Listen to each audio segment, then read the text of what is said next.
Hey everybody, Amy Dickinson Campbell for Space Weather Report. This is for Thursday, September 22nd, 2022. And let me just start off with saying there's supposed to be some G-class storms coming up. And for those of you who are wondering, because I know not everybody's been following me every day, I get it from spaceweather.com. You're welcome to go look. Everything that I get's right off their page, right when you load it up. And so they're looking at a chance of some G-class storms coming off of the sun and hitting us tomorrow and the next day. So, just look out for it. There was an M-class flare that was flying through on the 21st as well. Now, the solar winds have slowed down to 438 kilometers a second, so they're still moving along pretty fast, but they're not going as fast as they were. So that's good. They're expecting more C-class flares, but they're higher C, lower G, and they have an elevated chance of M and X-class flares. Elevated 30% of M and 5% of X. Those are the worst. Now, yesterday I mentioned something about solar flares, and I was talking about earthquakes, and someone said that those two don't go together. Well, let me explain something.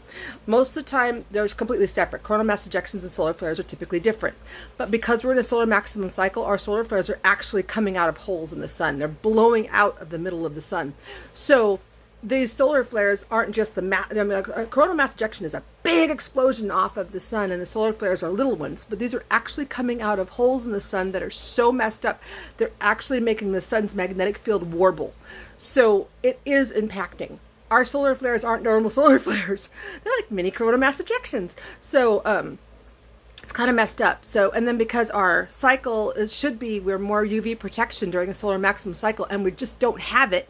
And I can't tell you why we don't have it. We just don't have it.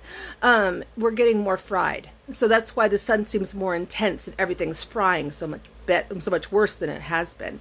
So you got to really be vigilant. So that's why I made that comment, and I apologize for any confusion that it may have caused. But believe, be vigilant. Stay hydrated. Keep your pets hydrated. Keep your plants hydrated.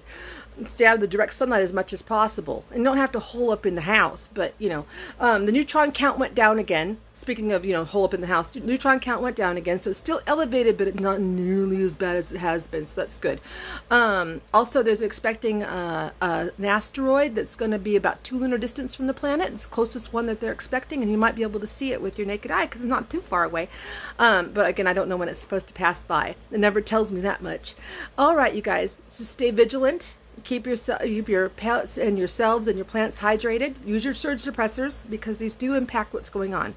And sending love, and look out for one another. Stay safe out there.